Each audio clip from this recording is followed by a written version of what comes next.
महाराष्ट्राच्या राजकारणात पुन्हा एकदा मोठा राजकीय भूकंप होण्याची शक्यता आहे.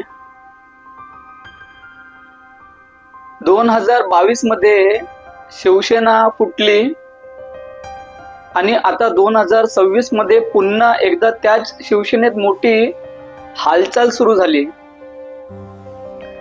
नमस्कार, मी निलेश मालवी. आपण पाहता प्रतिप्रश्न.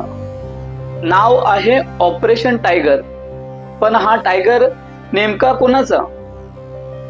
एकनाथ शिंदेचा की उद्धव ठाकरे गटाचा? लोकसभा निवडणुकीनंतर आता शिवसेना युबीटीच्या खासदारांमध्ये फूट पडण्याची चर्चा सुरू झाली. काही रिपोर्ट्सनुसार 6 खासदार वेगळा गट तयार करण्याच्या तयारीत असल्याचं सांगितलं जाते.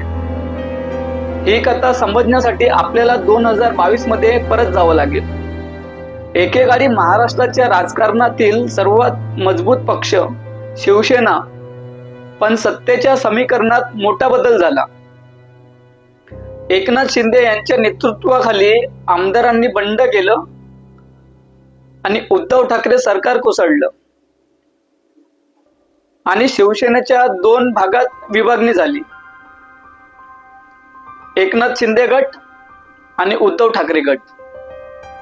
आता पुन्हा एकदा बातम्यांमध्ये एक नाव आलं, ऑपरेशन टायगर. दावा असा आहे की शिवसेना युबीटीचे 9 लोकसभा खासदारांपैकी 6 खासदार वेगळा गट बनवण्याच्या दिशेने गेलेत. या हालचालींमुळे शिंदे गटाची लोकसभेतील ताकद वाढू शकते.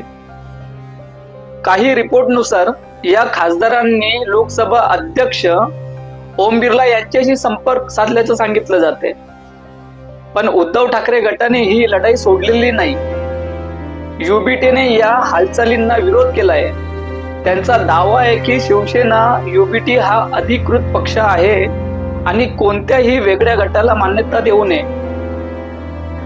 संजय राऊत यांनी या संपूर्ण प्रकरणावर जोरदार टीका केली आहे. ये साले भोसडीचे लोक कोण जात आहेत हे नाही, डोंट कट, ये कट मत करना. हाँ, ये लोग जो है बेईमान लोग है, ये बेईमान है और बेईमानी उनके खून में है. आणि यामुळे एकनाथ शिंदे यांची बार्गेनिंग पॉवरही वाढू शकते. हा फक्त खासदारांचा निर्णय आहे की महाराष्ट्रातील शिवसेनेच्या भविष्यासाठी मोठी लढाई? कारण शिवसेना म्हणजे फक्त आमदार खासदार नाही, ती एक भावना आहे, एक इतिहास आहे आणि लाखो कार्यकर्त्यांची ओळख आहे. एक काळ होता जेव्हा शिवसेनेच्या एका घोषणेने संपूर्ण महाराष्ट्राचं राजकारण बदलायचं. आज त्या शिवसेनेसमोर सर्वात मोठं आव्हान उभं आहे. ऑपरेशन टायगर यशस्वी होणार का? की उद्धव ठाकरे पुन्हा एकदा हा राजकीय हल्ला परतवणार? उत्तर येणाऱ्या दिवसांमध्ये मिळेलच.